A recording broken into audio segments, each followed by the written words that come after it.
Hello everyone, so this is our new topic, close reading of Filipino poetry.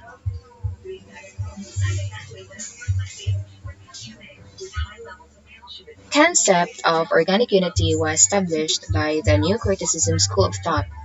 It says that all the interdependent parts of a literary selection must add up to create one whole.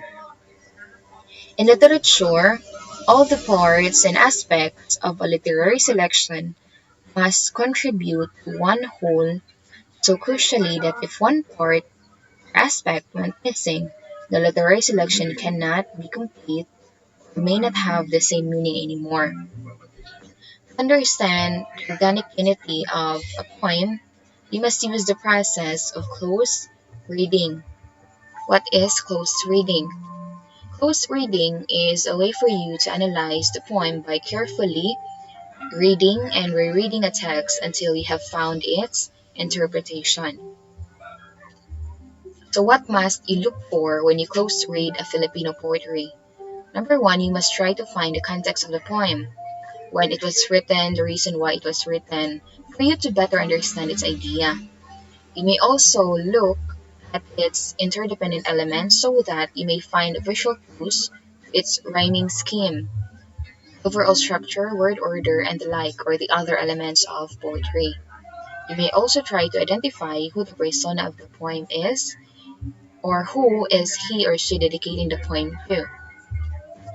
Note that the persona does not necessarily have to be the author. It can be any face in social society, someone who fits the descriptions in the poem quite well. So it can be any of us. So let us try to close read this poem by Marjorie Evasco. This is a Filipino poem titled Is It the Kingfisher? So this is the Kingfisher. Marjorie Evasco. She was born in Bohol on September 21, 1953. She writes bilingually in English and Cebuano Visayan and considered one of the country's earliest feminist poems. She has received numerous awards for her poetry, and in 2010 she received the prestigious Southeast Asian Right Award or C. Right. She is currently a professor emeritus of De La Salle University in Manila. Is It a Kingfisher by Marjorie Evasco. So this is the poem and you can read it with me. This is how I desire God on this island. With you today, basic and blue.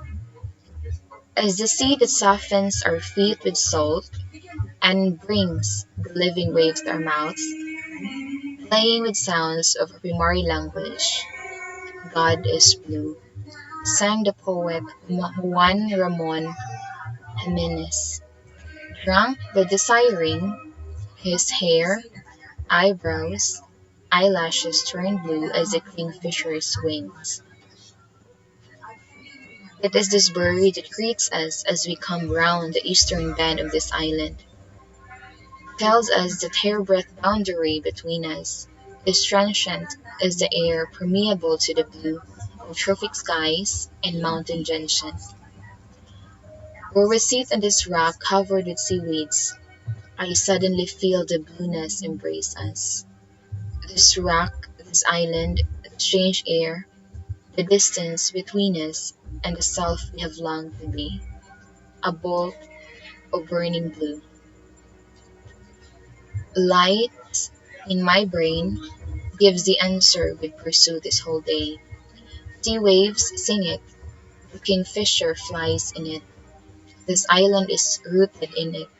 Desiring God is transparent blue, the color which makes our souls visible. Visible. Okay? So this is the whole structure of the poem. Mao ni siya, unlike Gabo nga, by stanza siya nga, ang usa ka stanza ning contain siya og four lines. So ang Is It a Kingfisher? Mao ni siya, it's the whole anang Murag hold siya nga kanang hold na siya nga poem, di siya by stanza. Okay, so take note of the structure of the poem. So I want you to reflect on this question because this is related to the poem. And this is your guide as you close read the poem. How do you communicate with your God? What are some things that you see in your daily life that you associate with your faith and your relationship with God? Okay, so reflect on it. Just think. There's no need for you to answer. Just reflect on the questions. Okay?